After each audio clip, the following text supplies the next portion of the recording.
on this computer. Okay, here we go. Hi, I'm Rick DiClemente with Astrology Unplugged.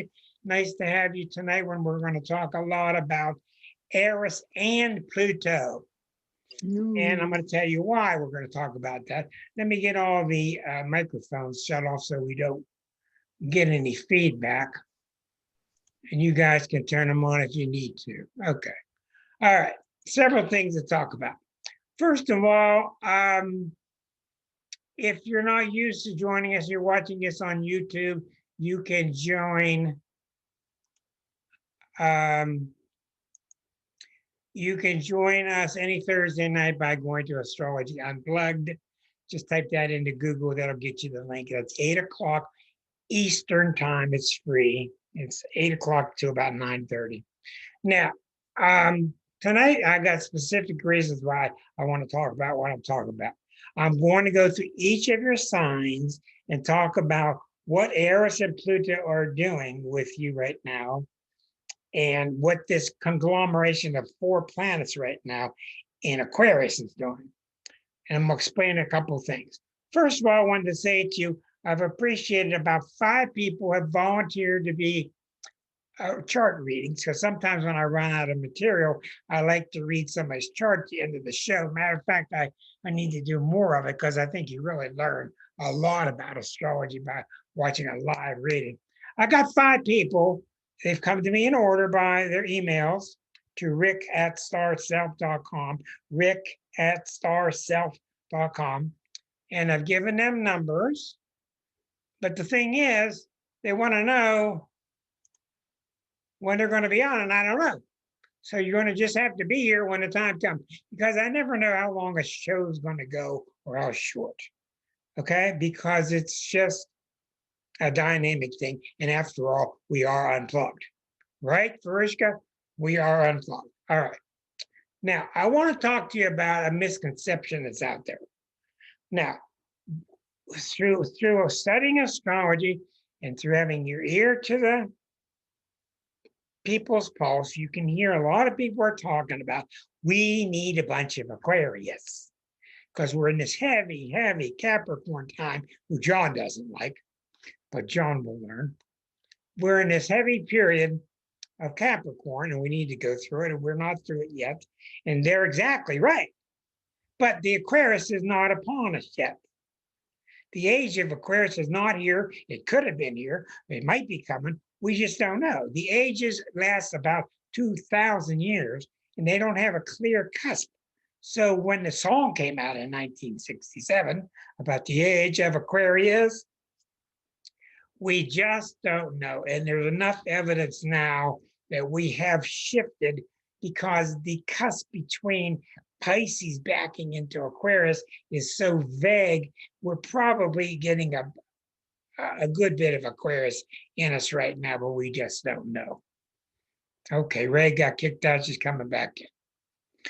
I'll explain to you some night about the ages, how we were in the age of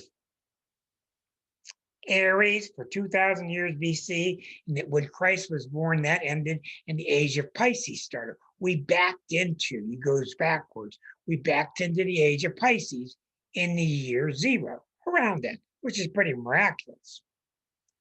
And since Christ has been here the last 2,000 years, have been the age of Pisces with the double fish. So we're backing up into the age of Aquarius, but that's not what's going on right now. And a lot of people are jumping the carts. They're jumping ahead and they're saying, oh, Aquarius is here. Aquarius is here. It's going to get us out of this Capricorn stuff. Well, it ain't here. Okay? Now, we do have 4 mid-level planets in Aquarius now. I'm going to show you an example. I'm using a special chart tonight. Okay. Here's the special chart I'm using. One second. I got to get this computer to behave.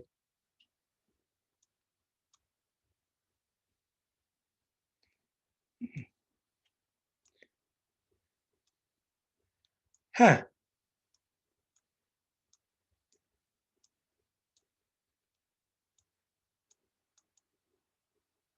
I'm going to put this on pause. Let me pause this. Okay, there we go, live again. Okay, now,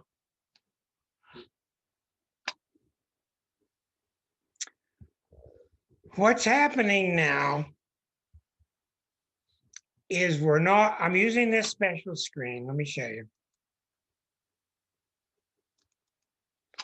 And you can see here in this special screen, I'm only showing you the 5 planets that are in a stellium, a group of 3 or more called a stellium, in the sign of Aquarius.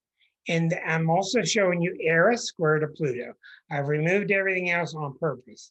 Tonight, we're going to rotate this all the way around, and I'm going to show you in each of your sign. If you're an Aries, the sign I'm studying is going to be right here. And you can see how Aries people have Eris in the first house and Pluto up in the 10th house. Now, I'm going to be going through each sign to explain that to you now.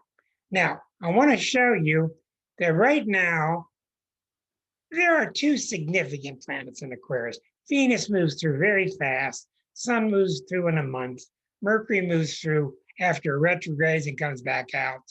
But the significant planets are Jupiter and Saturn. They're in Aquarius now.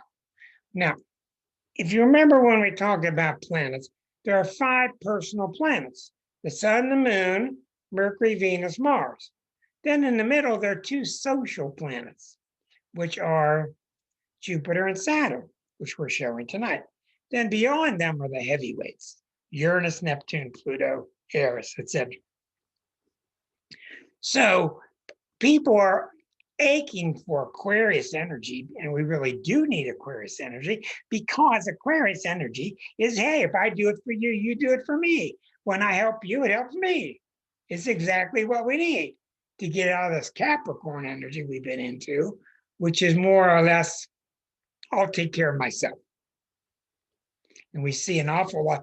What we're seeing is like the death of capitalism.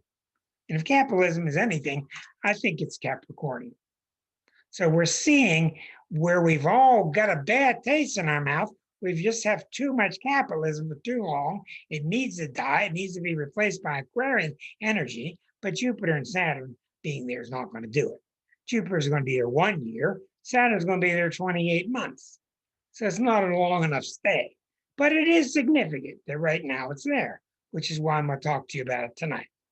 Now, we've been talking a lot about Eris. That's the 5th show I've done on Eris now, before I get into your individual charts. Eris is this energy that has to do with, I'm not going to let anybody be held back anymore. I'm not going to have unfairness anymore. And she is radical. Okay, and she really doesn't care how she does it. And this is one of the reasons you're seeing things everywhere, like this book. Look at this book I got. You're hearing this book all over the place now.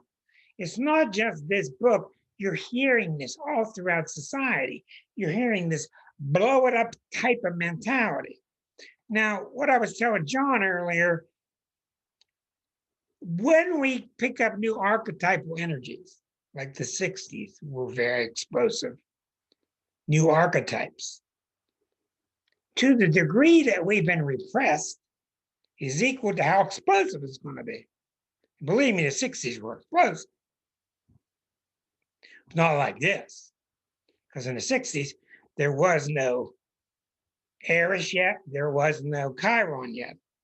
And when Eris came to us about 2005, we're really starting to see it. So what people are feeling, and some are feeling it right, some are feeling it wrong, people want to fight, but they just don't know who to fight. And they got a good fighting instinct, and that's very good, but it's not good if you're just knocking out the person right next to you.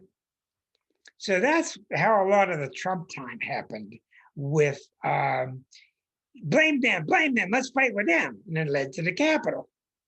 Okay, I'm not taking sides right now, but I'm just saying the real proper use of Eris energy is to fight the people who are keeping it unfair. Fight the people who are keeping it unfair. And that is a noble effort. Isn't it, Linda? Yes, it is. I like your haircut. Isn't it? It's a noble effort to fight the people who are keeping us down. Now, the fact that Eris has been in Aries since 1921, and it's got 20 more years, it's going to be in Aries for 120 years. This is a long stay for a planet and an explosive planet. Where else you want to put an explosive planet but Aries? Because Aries, all it knows is green light. Okay, maybe Scorpio. But Aries isn't hesitant like Taurus or Cancer or Capricorn. So Aries is in this explosive sign. And the key to it, we didn't know about it until 2005, 2006. And in astrology, the planet does not exist until you see it. When you look back at people's chart, it certainly did exist for some people, but in consciousness, it's not there yet. So that's why since 2005, you've seen the rooftops coming off everywhere. You've just seen all kind of hell and high water going on. Now, the good use of Eris is to help your fellow man. It's all about the rise of the divine feminine. It's all about it. And that's huge because the men sure aren't getting it done. That's all I got to say about the men. We had a lot of time. We haven't got it done. More peeing contests, right? But the wrong use of Eris is to say, I've been left out and I'm going to fight you because you're the force that kept me down. Well, there's no reason to. It's not really true. And it's a really divisive energy. So there's a real good way to use it, and there's a real bad way to use it. And what we need is the Aquarius energy to come in, who's idealistic, is wholesome. It wants us all to see us all as one big group, but it ain't there yet. It's not there yet. So Eris is this phenomenal energy that's known for explosiveness, upsetting the apple cart, whatever it takes. Well, you looked at what happened in the Capitol building, your eyes couldn't believe what it was seeing. It will break the old molds to get done, and I'm not going to get on their side, but in their mind, they were doing something to make things more fair for everybody. That's what they thought they're doing. So it's a very powerful energy. It is coming out in books like this. It's coming out everywhere around. You've seen movies lately, and you've seen the censorship on television. Anything goes anymore. You can say any word you want to. The cover is, the lid is off. So when we look at the zodiac now, and this is how the zodiac is at the moment. Okay. And you can see that I'm having all the signs I'm doing tonight. The 0 degree will be right here. So this area right here will be the Aries area. So you see that Eris has been here since 1921. It's going to take 40 more years to cross this year. So here a long time. It just so happens that when we discovered it, 2005, well, Pluto moved into Capricorn 2008. So it's mainly the last couple years and the next couple years that Pluto and Eris are at a square to each other. See the square, the right angle, 23.5, 25. The square is very volatile in astrology. So about the last couple of years, the next couple of years. Eris is going to be with us for at least 10 more years. But the square with Pluto is the last couple of years, the next couple of years.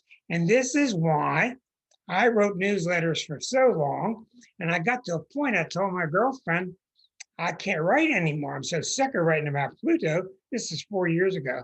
I said, there's something else going on. It's just something else going on. And I'm ashamed to say that astrologers, 95% of astrologers now still haven't put Eris on their chart. And I understand it because we are very reticent about bringing in new bodies because the heavens are filled with them. But in the case of a neutral, objective study of Eris, these are Arisian times. And how do you tell? Well, you look at what are the people doing? What are the headlines like? This group ain't putting it up with it anymore. They're not putting up with that anymore. The Black Lives Matter has just been nominated for the Nobel Peace Prize. The Nobel Peace Prize. Harriet Tubman's about to go on a $20 bill. Marvelous things. And when you sense that the blacks aren't putting up with this anymore, you could sense it was real. Because the archetype is here now.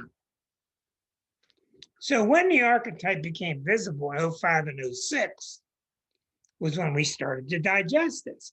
Now that's only, what, 15 years ago?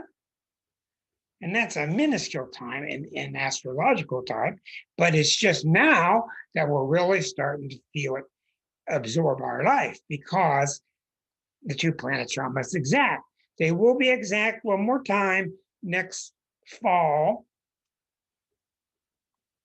They'll be exact one more time next fall, and then they're going to slowly start to separate.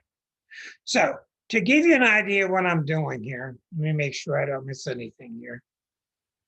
So the Aquarius stuff has been misunderstood. The guest chart, I've explained to you about the guest chart, that if when you ask me to be a guest, your chart, I'm going to give you a number and we'll get to you when I do. That's all I can say. Okay.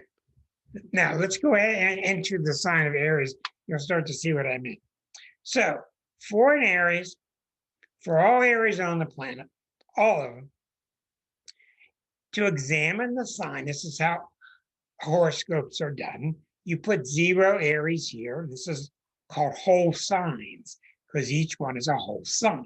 This is not a typical house system. And I have removed planets like Neptune and other planets. So for Eris people, for all of us, we got Pluto squaring Eris. And this is heavy duty. And the reason it's heavy duty, I'll get into Eris in a second. The reason it's heavy duty is these two planets, Pluto and Eris, there's nothing one says that the other one will say yes to. They're both similar. They're both blow it up sky high if you have to. I've told you before, Pluto's about if you're not on your evolutionary path and if you're slowing things down, then we're going to stop you somehow. And Eris is all about if you're being unfair, we're just going to blow you up. So anything they suggest, the other goes, yeah. This one suggests something, the other goes, oh yeah. So they're really explosive together. And that's one reason it's so ill-timed because we're coming into a Pluto return in the United States. So at the same time, Eris and Pluto are squaring, the Pluto in 1776 is now returning to the same spot in 2 years. So Pluto returning is a test of how have we done all these years with our power? How have we done honestly? Have we abused our power or not? And that's where you're hearing all these stories about retribution and to make amends with this group and with that group, et cetera, versus the John Wayne types. If you don't like it here, get out. That's what your real division's about. So that's why it's so intense now. Not only is Pluto Eris, but it's the Pluto return coming. And you put those two juxtaposed, and any society would be rocking to get through it. It's not going to be easy. And I include, without a doubt, this deadly virus.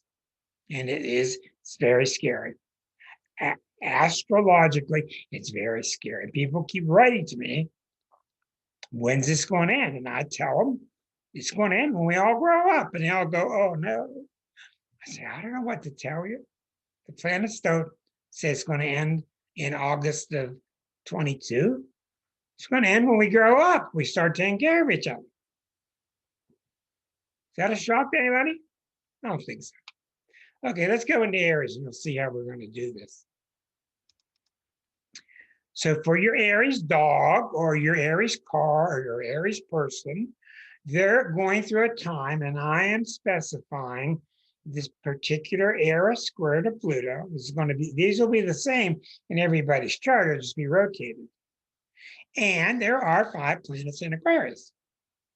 So what's happening here with the Aries people, they're not even going to notice the Eris because they've had Eris there since 1921. They're definitely noticing the Pluto coming and squaring it in the last couple of years because Pluto was back through here and Pluto's going to move up here rather quickly. But while it's sitting in this area squaring it, what's happening is this is the house of job or job calling or career calling. And the square to Eris, I'll tell you what that means.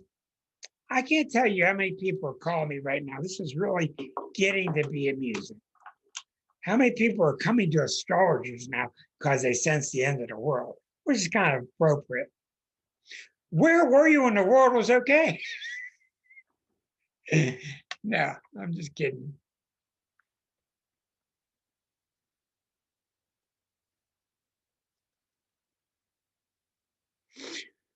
Pluto squaring Eris right now. People are calling me and say, should I go to that? Yeah. Well, I've been thinking about, yeah. Well, Rick, I wanted to talk to you. Yeah. Almost everybody I'm talking to now. Should I sell? Yeah. Should I move? Yeah. Here's the reason why. People take a long time before they allow something to come out of their mouth and say, well, I've been thinking of moving. I've been thinking of getting out of this relationship, going to that one. I've been thinking about that. When they say they're thinking about it, they're talking about some archetype has been spinning around in them for a while, and it takes a while to get up to the condensing area. So almost everybody I'm dealing with, should I? Yep. How about if I go? Yep. It's just time now to put the green light down. When you're in Aries, which doesn't have a brake pedal, Aries people, they need to do it. And I'm not talking go do something stupid within reason. Aries is about the green light, the pedal down, no rearview mirror. I'm just going to go because they're about adventure. I want to experiment with myself, see what I can do. So, and almost everybody, and I will go as far as saying with everyone sitting here, every one of you is in your own way thinking of some new thing you're about to launch. Go do it. Because it's not so much that the planets say, oh, this is the wrong time and the planets are going to get you. That's not how they work. The planets work when you're ready, the universe gets behind you. I hate that word. I just hate it. When you're ready to go, the gas is there. Because you wouldn't believe 90% of our time is spent on putting the brake down. Oh, can't do this, can't do that. What about this? What about that? What about the money? What about the food on the table? People just come up with so many things to halt their progress, to stop their growth, and then they wonder why they're sick. The energy is coming to you from the divine area. I like to use the word source. It's coming to you from the source. Express it. Boy, I'm going to go out and start killing people today. That doesn't happen. Erica, you have some good ideas. Everybody pick your own word that you want to.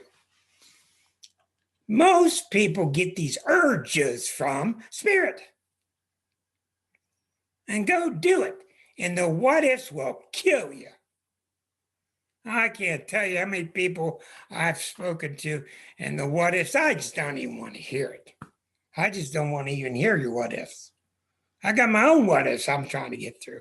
But the what ifs and the fear and what ifs and the fear, just go do it. That's what the planets are saying now. And we saw that with Trump. In his own way, he was just doing it. And this guy has a really powerful Eris, and he ain't going to stop for anybody. But on the other side, you see what Biden is doing. You know, in just 2 weeks' time, he's putting down the pedal, fix this, fix this, fix this, fix this. It's time to do it in your own life. Whatever you're hesitating about, forget it and just do it. That's what the planets are saying.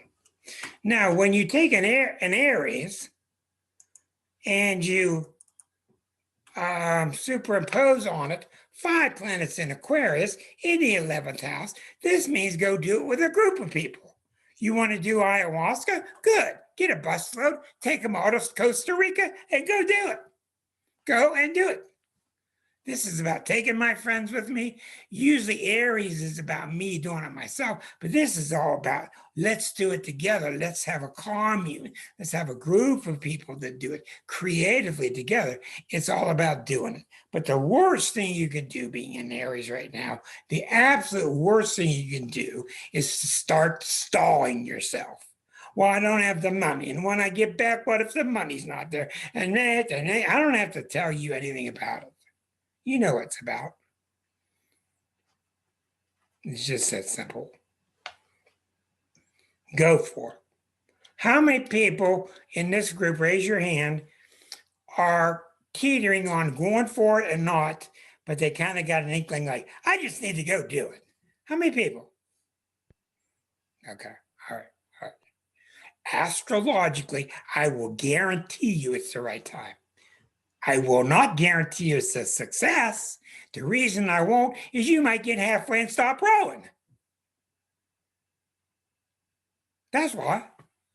The planets aren't magical. The planets deal with you trust divine energy that's coming through you. Go, do it. And when you get there, throw your towel away, wipe your face off, and watch for the next rock. It's just that simple. I like to keep Peggy happy. Yeah? Got a nice big smile on her face that time. Okay, we're going to Taurus now. You'll see how things start changing. Notice this is in the 11th house. We'll go to a different wheel style, which is the Taurus wheel style. And now, yeah, that worked. I didn't do anything. Now all the Aquarius has moved to the 10th house. The Pluto has moved up into the 9th house, and the Eris is kind of quiet and hidden. It's been there a long time in their unconscious mind. So Eris has been activated for a long time in their subconscious. So for Taurus people, they will have had the past couple of years, the next couple of years, they will have had really turbulent dreams, really turbulent things coming out of their unconscious mind, getting regressive hypnosis and discovering all these really far out things about them. But what's happening is what the real heart of what's happening to them is here. Pluto's been in the 9th house. Now let's talk about that. Pluto's been in the 9th house for Tauruses since 2008. The 9th house is when your philosophy changes. It's when you go to school. Things happen in your higher education. Things happen when you travel. But the 9th house is mainly when you start to change your mind. And if you know anything about Taurus, Taurus doesn't do anything fast. They take their time because once they own something, they really do own it. So you're seeing the Taurus people, and you need to interview Taurus people and say, how is your mindset now versus 08? And once they finally take about 30 minutes to give you an answer, oh my God, I'm totally different. I'm totally different I was in 08. Because Taurus things move through molasses. It moves through it slowly because they're a fixed earth sign, and it just has to take time to get through. If you ever want to get tight with a Taurus, don't hurry them. Take your time. Take your time. And that's why it feels so good to be with a Taurus, because they're really down to earth and you feel really settled and grounded. So we know that what's going on with Taurus is their unconscious mind is now starting to get involved with their philosophy. And Taurus is not the sign to think about their unconscious mind. But in the last couple of years, the unconscious mind is being directly related to the philosophy, and they're having to get those two things merged together. And where we see all the Aquarius, it's all in the 10th house. 10th house is your career calling you or God calling you. So things are really good with Taurus now because they're getting the go ahead, let's go. And they also, watch this, also, I'll take my glasses off and then I wonder why I can't find the right button. Okay. They also don't have to go alone. They don't have to go alone. They're going with a group. I think that's marvelous. It's pretty scary going alone. It's pretty scary. So Tauruses are looking pretty good. They're looking pretty good. Some signs won't be looking pretty good because the energy is just too much. It's looking really good. Look at John, my friend. He's not on the screen now. The Taurus. John's been doing a lot of work with groups. Just thrilling, wonderful experiences with groups. He just got his doctorate, and I'm sure he's working a lot with the unconscious mind and all that. So things are really good. But the key is, especially with Taurus, you got to keep it moving. You can't have a stop for a respite. No, you can't stop and sit down. No, you got to keep moving. And that's not easy for Taurus. So that's something they're going to have to deal with. So you're getting the idea of how the signs act differently in the solar houses. All right, let's go to Gemini. Literally, John's on the treadmill right now as we talk. So is Liza. So was I. Okay, everybody, let's go to Gemini.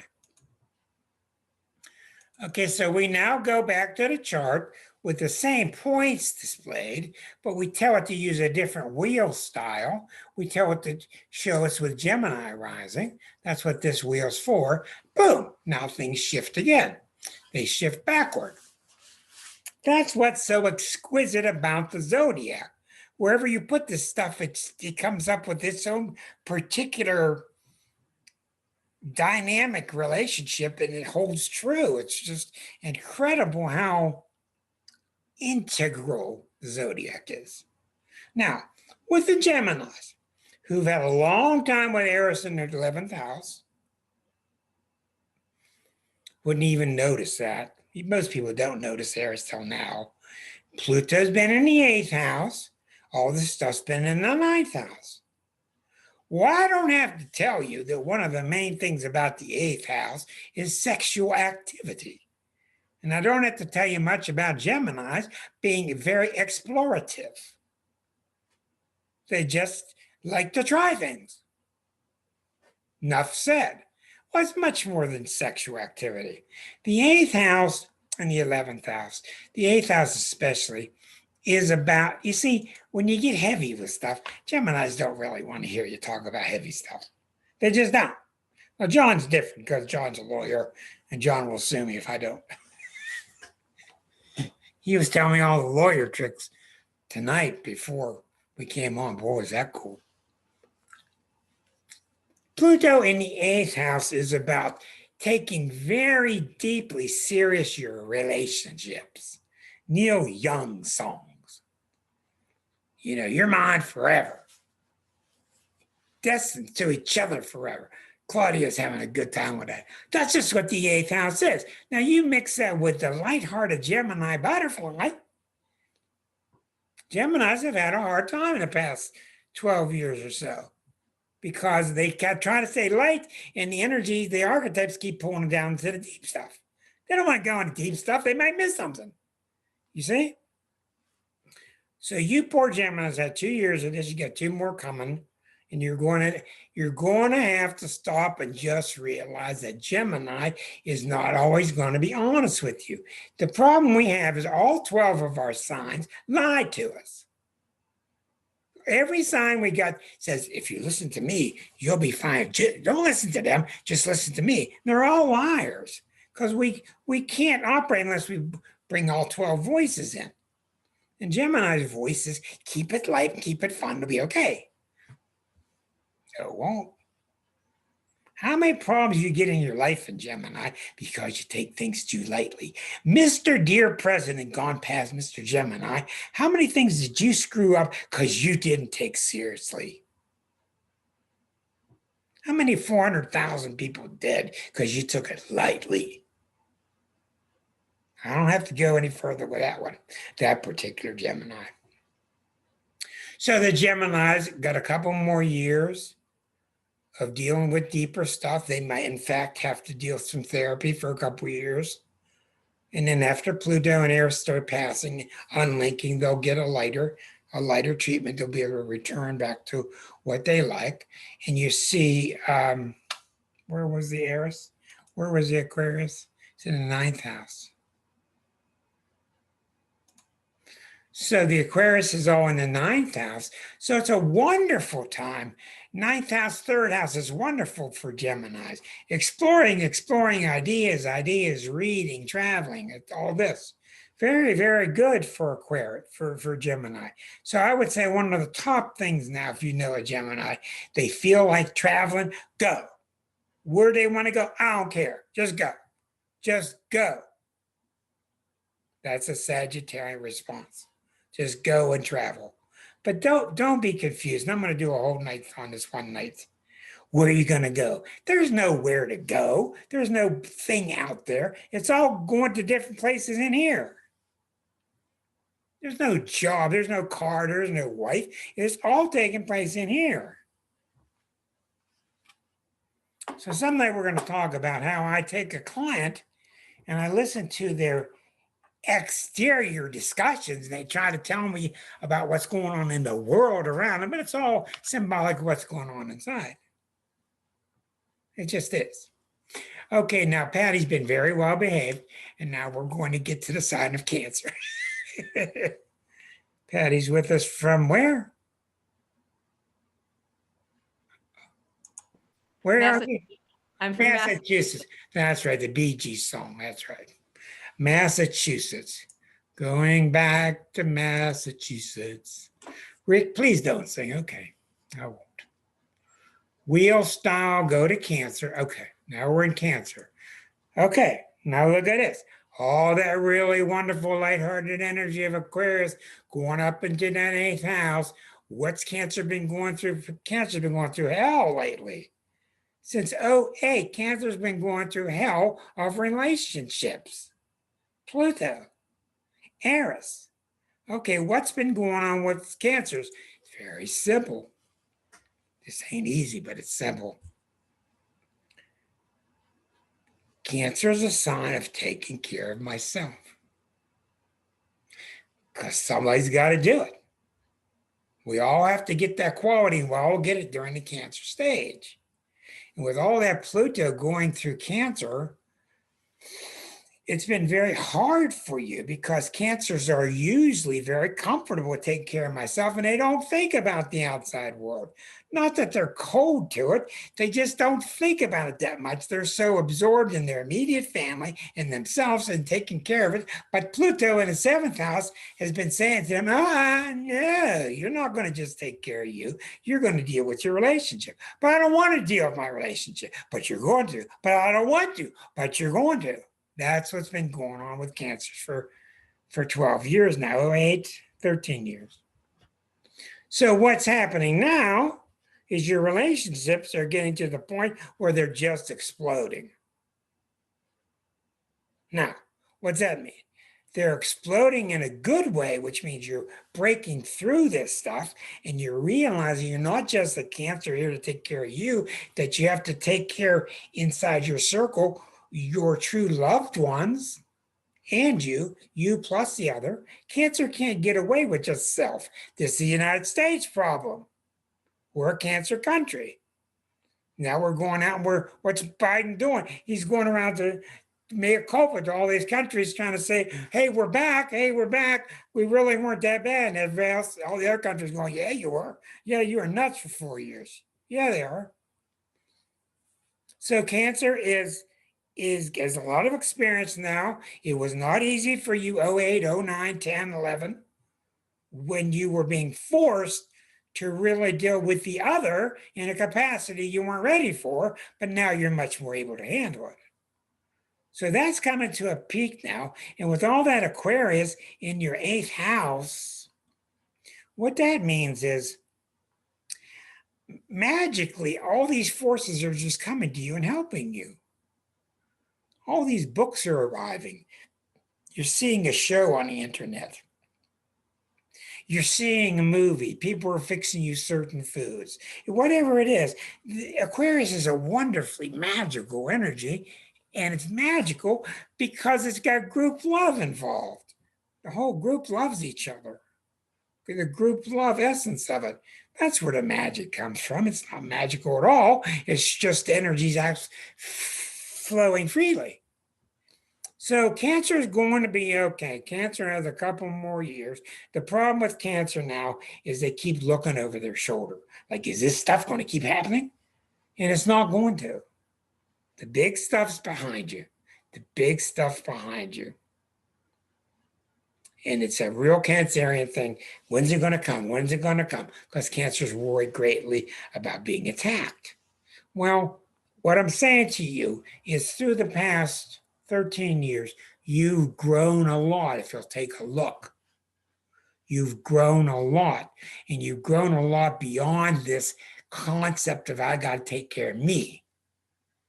And if I focus on just me, I'll be okay. And you won't be okay. Okay? People are posting me messages. I don't have time to read. I'm sorry. Because I have to keep my eye on the group here so nobody sneaks out. All right. Now, so I think Cancers are in pretty good shape. It's not been easy, but things are going to get lighter and lighter for you. I'm really convinced. Let's go on to the Leos. Let me come back to this group here. Just with a nod of your head. Are you getting the idea how we're doing this now? You getting it? Okay. The basic idea is a little complicated. Kathleen is entering the waiting room. Let's admit her. If you bring us some jelly beans from the waiting room. Okay, you Leos out there. All right. Wheel style, Leo. Okay. So we keep rotating. Look at this stuff here. See, everything was 6th house and 7th house. For Cancers, everything was 7th and 8th. And that's heavy duty. As I wrote in my book, when it's all 7th and 8th, as you've had for years, it's all about your relationship. And if the relationship ain't right, oh my God, what am I going to do? That's how it's been. That's going to start breaking up, thank God, because it's not about the relationship. It's all about the self. Now, look at the Leo. Pluto's in the 6th. Eris is up in the 9th. So they're intermixing their job skills, their skills that they've developed or are developing with their philosophy or with their schoolwork. They're really getting themselves educated, fine-tuning, because that's really, if you had to replace Virgo with another word, that's the word you would use, fine-tuning. That's what it's about. It's about fine-tuning, getting things, get that engine humming just right. Why? Because you're going to cross that line into the 7th house. You're going to go meet people.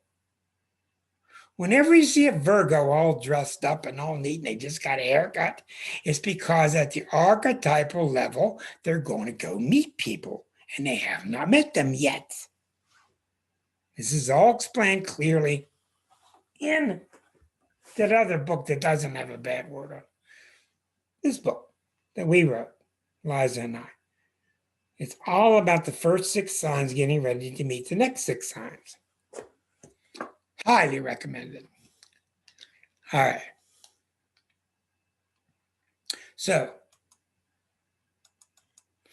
you got a heavy dose of 6th house. What this means is this, and these 2 planets, you see, when you've got Eris squaring Pluto, you've got Eris, you've got Pluto, you got Eris affecting Pluto, and you got Pluto affecting Eris. It becomes really complex. So above all things, it's just serious energy. And what does that mean? It means that Virgos are on the verge, probably 2 years. They're on the verge of coming out into the world with a new position, with a new persona, and they better be ready.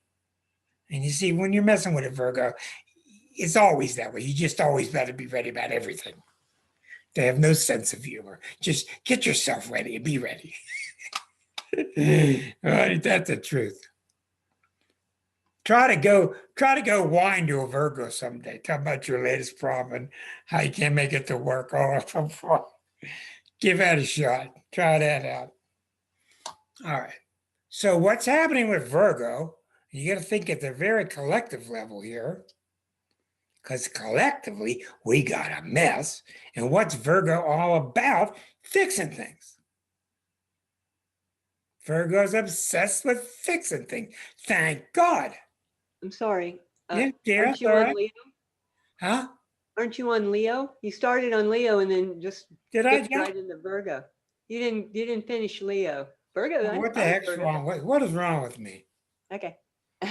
See, the Virgo had to fix me. I did jump. You're right. Dag nabbit, I am on Leo. Well, we'll just do them both anyhow. That happens when you're going round and round and round. Okay, on the Leo side, very good. The Leos are going to be getting ready to go out into the public. Thank you for correcting me. The Leos are getting ready to take their show on the road. And Leos can't wait to get their show on the road because Leos love to express themselves. Thank you, Peggy, Peggy, Peggy. Okay. And they've got a lot of people getting ready to help them. They've got an open audience waiting for them. Okay. So this is really good energy for Leo. It's really good, fine energy for them. This does mean you're not done yet with your work or with your studies or with your developing your new skill set that you're going to take with you. Don't be impatient. You got a couple more years. Get your work done, get your skills done, because once you got them done, you're going out in the world and they're going to be used for a long time. You want to do them right. Now, embarrassingly, I'll go on to Virgo. I've been on this about 210 shows. I've made a couple mistakes per night. Okay, now the Virgos. Okay, Virgo. I'm glad I got a Virgo keeping track of me. Okay, now the Virgo sign has all this stuff in the sixth. Pluto's in the fifth. Eris is up here. Now, this is not easy. I'm going to tell you why. This is not easy with Pluto having been in the fifth and Eris coming out of the eighth. I'll tell you exactly what this means. Virgo is not an expressive sign. They're just not. They're embarrassed by Leo. They're embarrassed by lampshades on the head. They're embarrassed by, they don't like show-offs. Well, there's a lot of ways to express yourself that's not showing off. And that's what Virgo needs to learn. There are a lot of ways to express yourself that's not showing off.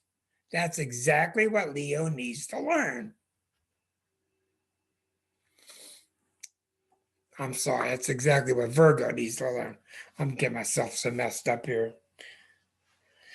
So in the book, I talk a lot about the fight between Virgo and between Leo. The one feeling that you're showing off, the one that's not showing off, the one that feels that you're being too picky. So with the Virgos and Pluto in the fifth house, the Virgos are going to have a time of it directly related to how they've allowed themselves to express themselves. Because what is self-expression? What it is you trust your audience. The zodiac always comes back to trust. Do you trust or not? So how are you going to express yourself if you project it onto your audience that they're not going to like you? That's the problem with Virgos expressing themselves. And that's why Virgos love being in the background. They love it. They feel real safe there. But if you look and see, almost every Virgo you've ever known, they're perfectly capable. Just express it, get it out, don't worry about it. But what happens is this. I hate to blow their bubble. They're clearly the most judgmental sign in the zodiac. And they don't want to say it. They don't want anybody to know it. And they're real good at hiding it.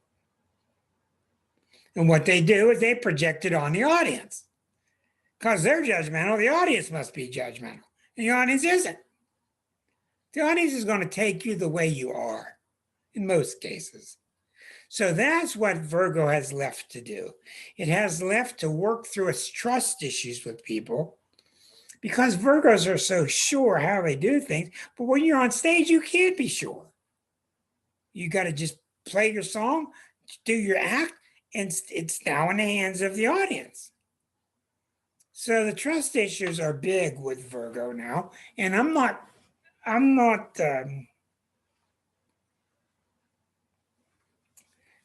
closed-minded enough to think this has a lot to do with the relationships that Virgos have had since '08. If any criticism happens with Virgo in relationships, it's because they're really good workers and they're really good providers, but they usually aren't the warmest. They're not the best with compliments and tender moments, etc. So Virgos are going to have to take a look at that. And that comes from Virgos have difficulty with emotions. They think that emotions are show that you're not strong. And it's just not true. Now, when you get a Virgo person that has healthy emotions, boy, you got the best of both worlds. You really do. You get the best of both worlds. So let's move on into the second half of the zodiac. Now that I got Claudia scared to death. All right, let's go. Well, Claudia, I got to entertain myself. I'm here all by myself. I got to entertain myself. You're doing great, Rick. You're doing great as usual. We Thank just don't you. on mute. Thank you, dear. Okay, Libras. Here's the Libra rising. The Aquarius moves into the fifth. Where's the Pluto? Pluto's been hell on Libras since '08. I predicted it in '06. In '07, I told them what was coming. And in '08, it hit. And it's been coming. And I've seen so many Libras. And these people are the ones that land on their feet. These people are street savvy. They're smart. They're just synchronistic. They're winners. But they've had a lot of trouble since '08. And why? Because Pluto has been going through their fourth house. Fourth house. Ray keeps being tossed out. Ray's back again. The fourth house means this intellectual sign, this street smart sign of Libra, has been so able to manage its way by being smart, street smart. All of a sudden, they're being challenged that you got to be emotionally flexible and emotionally strong. And they're not made for emotions. Libra is made for partnership. Find the difference here. Libra partnership, Libra emotions, two different things. A Libra with emotions is a Scorpio.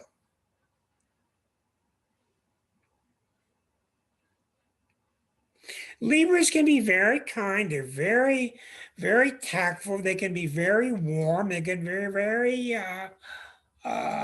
very touching. But they oftentimes don't go as deep in a relationship as they can because they're really not made for it unless their Scorpio planets are present. So they've been really pressured for 13 years to get it together emotionally. And in a couple of years, that pressure will come off of them. And you see in this chart, this is a good sign that they got all the Aquarius stuff is in their fifth house. So that's really helping them express themselves. Libra's not really having trouble expressing, but this really does help them a lot to express themselves, to feel warm about expressing themselves, and to feel okay about it. Meanwhile, Eris is up here in the seventh house, and everything's about to shift for Libra as Pluto goes on into their fifth. And that's going to really be something when that happens. Pluto going into their fifth house. How do I express that? Libra's really good for being a rock and roll producer. You know, Bill Graham, these people who did tremendous producing. They're very good at managing. They're just smart people. Well, when Pluto goes into their fifth, they're going to be managing themselves. And you see, Libra is not a them self sign. Libra is another self sign. Me and you, baby. Me and you, us together. We're hot stuff. Me and you. But when it goes into the fifth, they're going to become much stronger at being individuals, much stronger at being themselves. Look at the John Prine songs. He just died. He was a Libra, and he's just always picking up different people to sing songs with him. He's just always finding partnerships to sing with. They just do better with partnership. They just do. So when Pluto goes into their fifth, Linda, it's going to be, you're going to feel stronger and stronger as expressing myself, expressing what I got to say, and it's not going to be a we. Does that make sense to you? She says, yeah. Okay. We got Linda's okay. That's all I need. All right. Now, we go back and we see 5 planets in the 5th house. So everything is an indication. We have major indications with all things Libra. You're going to come out of this 15-year, somewhat torturous process of being baked emotionally, and you're going to come into this more knowing and confident self that's going to start expressing itself, maybe writing a book, maybe doing the theater work, whatever it is. This is coming in your favor. It's going to get stronger and stronger. And I might add, they think that Eris is the ruler of Libra. Here's the kitty cat. They think that Eris is the ruler or co-ruler of Libra because she fights so much for justice. And I think there's a lot of things to be proven yet before we adopt that assignment. But Libras are going to really start changing. They're going to really start changing. I think it's going to be a really good sign with all the Aquarius stuff helping them. Let me ask Linda that question, because Linda has been in many of my classes, and I respect her opinion. Let's unmute you. Libra, Linda, do you feel, and does that make sense to you, what I'm seeing? I'm going to actually say that in my case that I'm already into that process. Okay. And I think a lot of it had to do with the fact that I was such a mess when this thing started, 2008, you know, to about 2014.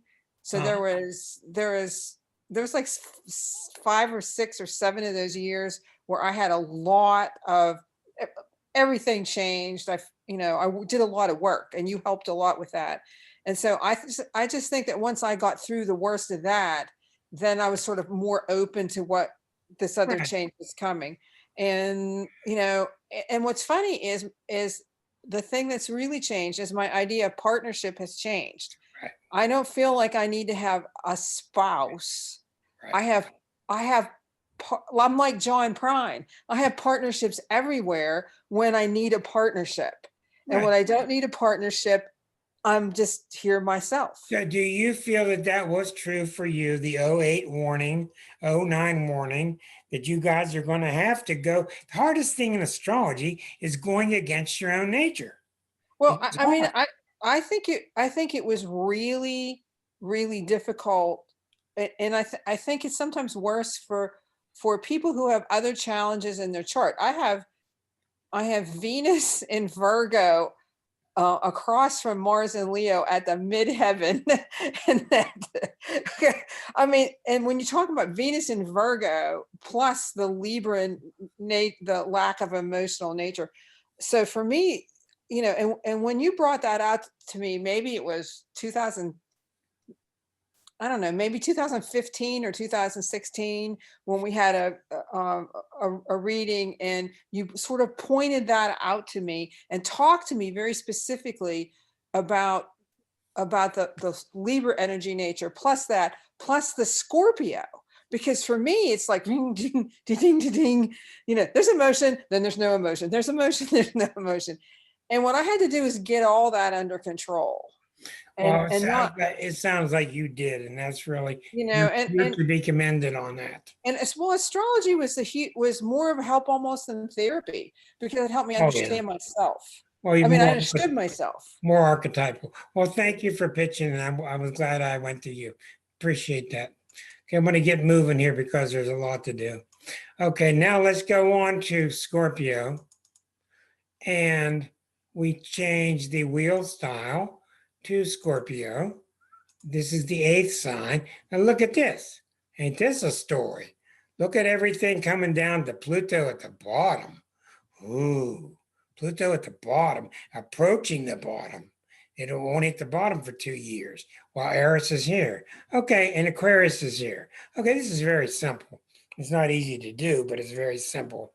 This is the sign that can handle this. It ain't gonna be easy, but this is the sign that's meant for the darkness, for the back alley, for the bottom of the chart, for dredging through it. Scorpios are tough, and I've seen it. It's not just in the books. This is the sign that can rise from the ashes. They can do it. And I'm talking about people with just planets in Scorpio. It's got that ability to be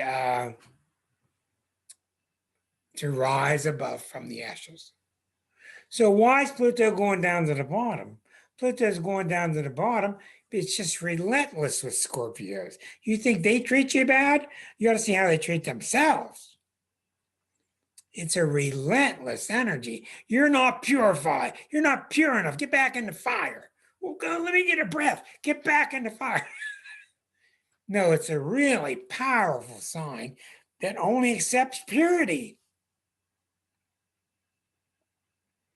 It just does. Roy Rogers, Dale Evans, they were both Scorpios. Don't you think they had a close relationship? Scorpios are, it says in the book, their relationship takes place on a satin altar. They take their relationship ultra seriously. That's why you hear so much about betrayal. They can't stand the thought of betraying somebody or being betrayed. So as Pluto gets to the bottom, and you got to really look at this positively, they're going to become stronger. Another thing that's going to happen with them, with all the Aquarius in the fourth house, they're going to start wrapping up stuff. A lot of these things go on in cycles that pertain to your past life, to your lineage. It's so hard to talk about, hard to understand. They're going to start wrapping it up. They're going to start wrapping up. So I think they're going to come out in a couple years for some fresh air, come out of the cauldron, out for some fresh air, come out and start breathing. Because symbolically, Pluto will start on its way back up. And that's good because it's still coming down. So what's happening with Scorpios is this. If you know a Scorpio in your family and things are not settled, they're going to push it to become settled. There's nothing they can do about it. It's got to become settled. That's between them and grandma, them and mom and dad, whatever it is. It's got to be settled, especially their role that people think they have in the family. The fourth house is so famous for people want to keep shoving you back into that old role where they are comfortable with you, and you keep wanting to come out because you're growing. So with Scorpios, their power is coming here, and you're not going to have to worry as much as you think about it, because people sense your power. People sense your intention. They sense your incredible marriage to these thoughts, these ideas. They're not going to bug you. You don't go up to a Scorpio and say, hey, man, don't take it so heavy. They just do, okay? They just do. Oh, Zhao says I'm absolutely right. Okay, let me take a second and see what he says. What do you got to say, Zhao, about that? I have Scorpio rising, so this is really in my fourth house in my chart. the aquarium, sorry, the Aquarius stellium is right there. And after years of bullshit with money, I finally said, you know, unless you find yourself a therapist that you are comfortable with, That's book a it. session for the two of us, and we can discuss these things in front of somebody who is impartial, because I'm not doing this anymore with you. That's So it's exact- either this or That's it. bye. That is the Eris. And I have told you before, thank you, Zhao. I have told you before, when you notice a family that has to keep feeding money to their teenage kid who becomes 25, then becomes 35, then becomes 40, and they're enabling this child on and on and on, and it just kills the mother because the mother knows she can't keep doing it. The Scorpios are the ones that can step in and say, out. They can do it. And I'm not sure why. I guess they got the balls, but it's more than that. I think Scorpio is about, if you can't take ownership of your own courage and your own path, then what's the difference? So get out. I think that's it. You got to remember, all you folks, your signs are completely different than the other signs. It amazed me doing this book. And the main reason why is Aries is cardinal fire, Taurus is fixed earth. You got 12 combinations, and that's where it comes from. Okay, the basic combination of quality plus elements. Okay, let's move on here before the curtain comes down. We're going to go to wonderful, funny, happiness loving Sagittarius. What are they going to get away with? Because they always get away with everything. Okay, you got a ton of stuff in the third house. Pluto's in their second. Eris is over here in the fifth. Pluto's in the second. Eris is in the fifth. Okay, what Pluto's been trying to do with them is trying to get them to become more secure in their own self-worth. They're just about done with this now. Usually Sagittarius don't have much trouble with this, but they do have trouble with whether it's real or not. Is this real self-worth or is this talk self-worth? Okay? That's what goes on with Sagittarius. Is it a real self-worth or are you BSing me and just trying to pass this by me? And with all the Pluto stuff going on now with them, they've got 2 more years until it gets into the third house.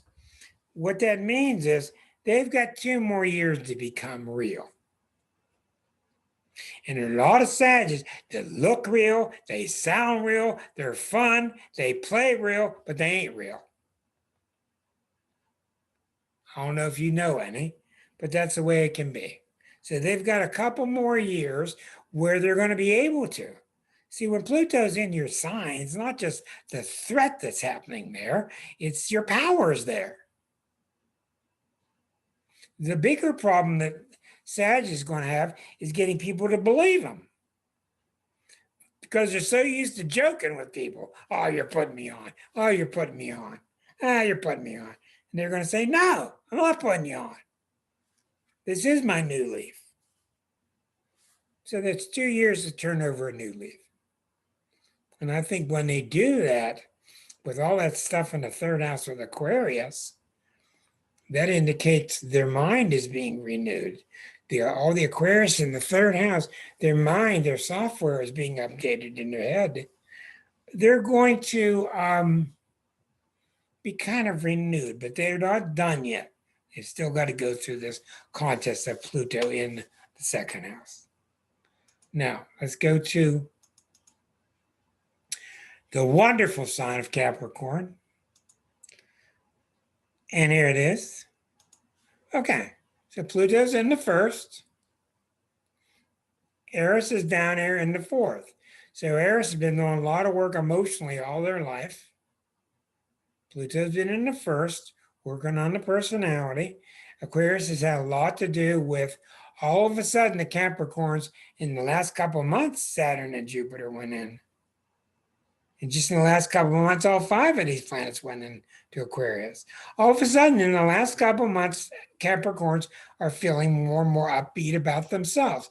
This is your sense of well-being. It's your ownership of things, your ownership of money, your ownership of physical things, etc. But it's got a lot to do with you feeling self-secure. And Pluto's leaving the first house and going into the second. And there needs to be a book written about this point and that point and that point and that point in each of the 12 points. What happens at this point between the first and second house? It's very similar to what's in the book, because the book tells you the difference between the first sign and the second sign. Well, what happens with Pluto out of the first into the second is you become anchored. That's why Taurus is the second house. You got to become anchored. So you Capricorns who've been through a lot of toil, and you Capricorns who always have toil, it's just your middle name, are going to be required to become more anchored in yourself. Okay? Where was the Aquarius? It's in the second house. Okay. Okay, so what does that mean? Capricorns, we cannot sit and talk about things are okay at the bank. Things are okay with your bottom line. Things are okay at the country club. We can't go there. That's what it's not about. You wouldn't believe how many times I talk with clients. I ask them how they are, and they tell me about their job. I ask them how they are, and they tell me about their kid. I don't want to talk about them. I'm talking about you. And a lot of people, you wouldn't believe, a lot of people have to go, what? And they have to think, me? And you can tell that their daily mentality, they're not used to thinking of themselves. They're used to, not from selflessness, they're used to thinking about bouncing off of my shopping cart, bouncing off of that traffic light, the kind of car I drive, the kind of house I'm in. They reflect off of everything around them. Well, Pluto in the first house is not allowing that. So I told you all that your biggest difficulty in astrology is, one of the biggest, is listening to your sun sign is trying to convince you that it has all the answers. It doesn't. Pluto's or Capricorn's a particularly dangerous one. If you stay inside the lines and you say all the things you're supposed to say, everything will be okay. Won't be okay. Because sometimes you've got to start reacting from who you are. My father, bless him, was an old country Capricorn from Italy. All my life I say to him, how would you like this? He said, what are you supposed to do? How would you like this sandwich? How would you like this cement poured? What are you supposed to do? He just had no sense at all that he could decide how he wanted it and do it. He was so far into this, I didn't bug him about it. But he just didn't have that sense. And that's not good. It's not good because your individuality has been developing for 10 signs. You get to the 10th sign, all of a sudden the individual's gone. And that's what happens when it leapfrogs and goes into Aquarius. So that's what Capricorns need to do. They need to develop that self. They need to say, I think this and I think that. And I don't care about what I'm supposed to say. And that's not easy. Because this sign is really based on this. And I'm telling you, from being one, most Capricorns don't escape this. They don't escape it. And it's because the sense, the intuitive sense of duty and responsibility, those two things are so strong with Capricorns. They've got such a strong sense of duty and responsibility. It's much like the Virgos trying to get past their sense of You got to be productive. You got to be productive. No, you don't. You don't have to. You don't have to. You can become small letters instead of big letters. So you see how the sign Aquarius comes out now from the lack of individuality that Capricorn suffers. Now, some Capricorns will be rootin' tootin' individuals. Yes, of course. It all depends. Now, going into Aquarius, this was interesting. I did this today for my girlfriend because she is one. She kind of agreed to this. This is pretty interesting because Pluto's been in their 12th house and it's really been digging up their unconscious mind for the last 13 years.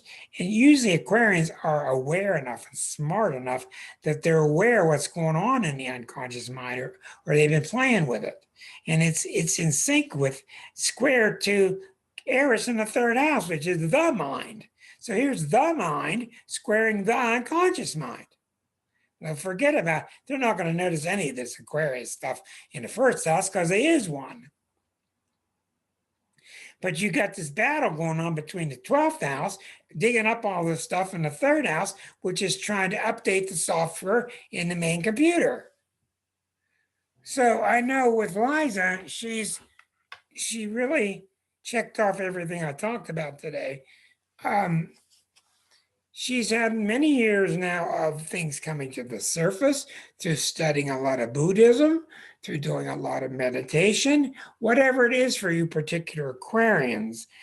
Things are coming up to you. And Aquarius is one thing, don't forget. Aquarius is always putting the big mental picture together. They had to do it themselves. It's all theirs. All the pieces of the puzzle are theirs. But it's their puzzle, and they're not going to agree at all to your puzzle. It's their puzzle. That's how they are. So here you see this new puzzle, which has been going through so much dramatic change over the last 15 years. Now it's trying to be in sync, the square to the 3rd house. So what's happening? You can see with all of us, we're doing something, and 2 years from now, we're going to go over the next hurdle as Pluto goes into the next sign. So with Aquarius, let me show you.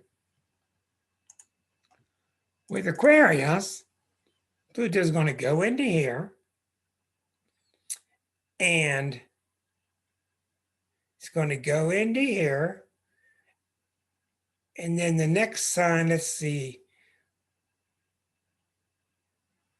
What's going to happen? The 3rd, the 4th house is going to go into their collective 1st house. Okay, what's going to happen? It's going to come out of the mysterious 12th house. It's going to come into their 1st house. So they're going to become very empowered, and you're going to find Aquarian people are going to become less mysterious. They're going to be less holding back. They're going to be less non-available. They're going to become more present. And that all those Aquarian planets are going to become much more, you're going to see much more of a whole coming together. A whole, holistic person.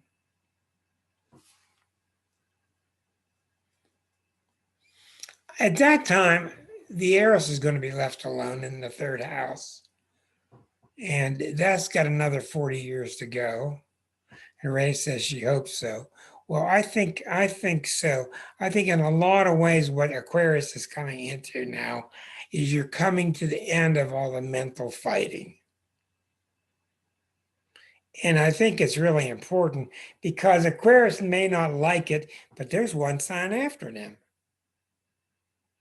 In Aquarius, they kind of act like they're the final sign, but they're not the final sign. That's covered in this book too. What's the final sign? The final sign is the exact opposite of Aquarius. So you go through 11 stages to get to Aquarius, and the self congeals, and the self comes together, and you got the perfected man who has his what? Talk about that in the book too. Who has himself, he's got his stuff, He's got his self-worth. He's got his ideas. He's got his mind. He can communicate. He's got his emotions and his family, and he's feeling things. He's creative. He's having children. He's got work. He's got things perfected. He's refining things and fine-tuning them. He's meeting people, finding partners. He's out there in Scorpio, getting intense relationships, getting married, getting deeper into relationships. He goes to Sag, he goes off to school, he goes off to college. He's learning more and more and more and more. He's growing. He takes a big position in the world. He's on top of the World Bank. He slipped a little with his individuality, so Aquarius gets it back to him.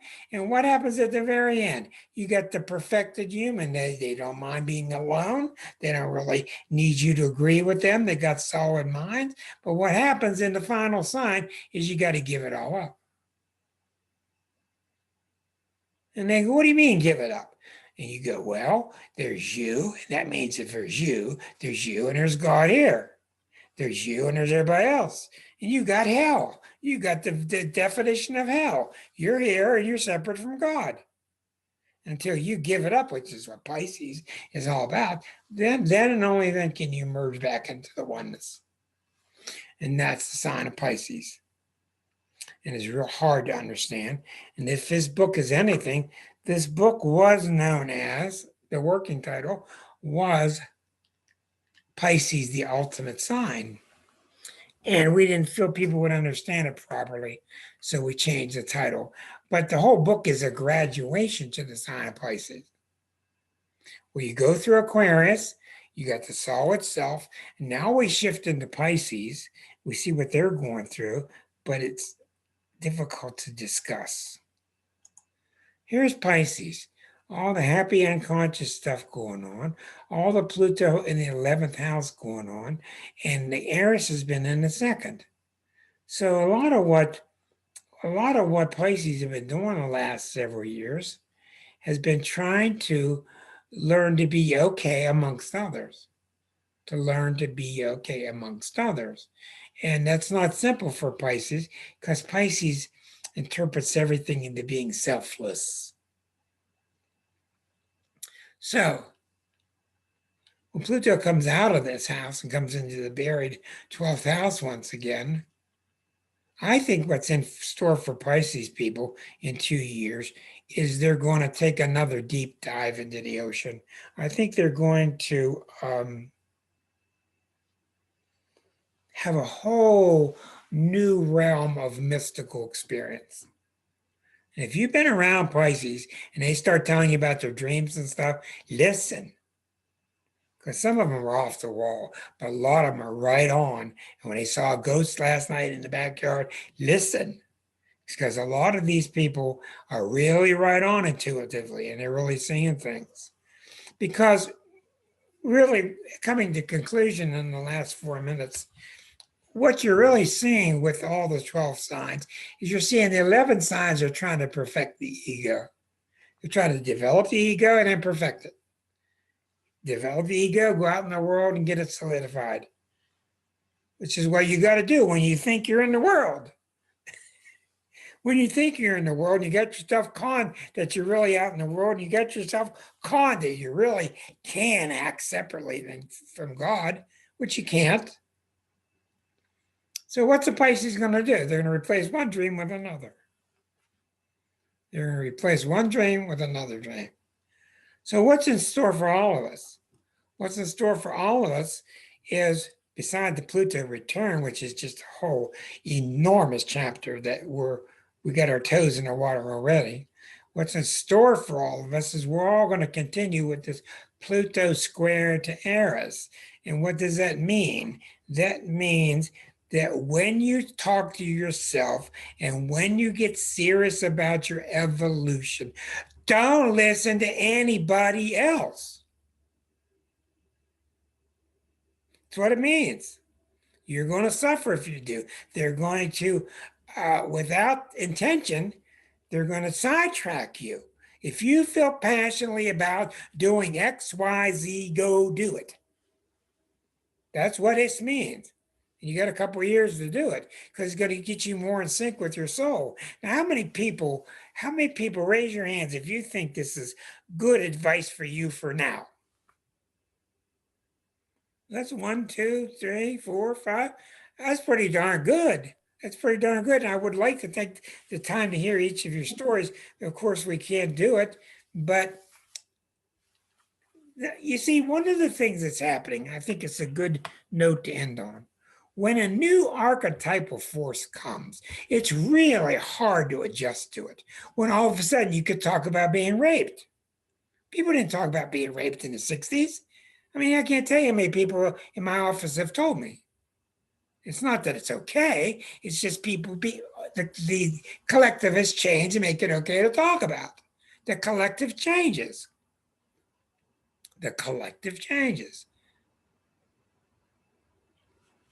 So what's happening now, you're seeing it everywhere around you, is we're getting with it. And if you ain't with it, you're getting thrown out. And that's including the people that are doing it wrong. The people that are doing wrong are all ready to throw all kind of people out. But it's not going to help them a bit. It's not going to help us. There's all kind of people want to throw all kind of people over the cliff. That's not the answer. But on the other side, the ones of us who are trying to do right, we're trying to follow our passion, our power is here. Our power came to us in 08. It's been growing since 08. And since 16, since the last 2 years, I'm glad you learned a lot, Linda. The last 2 years since Pluto and Eris have been squaring, it's like the pedal's down. And I don't know if you guys feel it or not. There's nothing I can do about it. The pedal's down. And all I could tell you, I wish I could pass out guarantee. I really wish I could, because I'd be passing them all out. I would be. And the trouble you're going to see with people around you are the people that hesitate. So go forth and multiply, but do your best to get around people. Do your best to get around people and back them up. See, yeah, you're right. Your heart's telling you to do the right thing, because that's what tonight was about.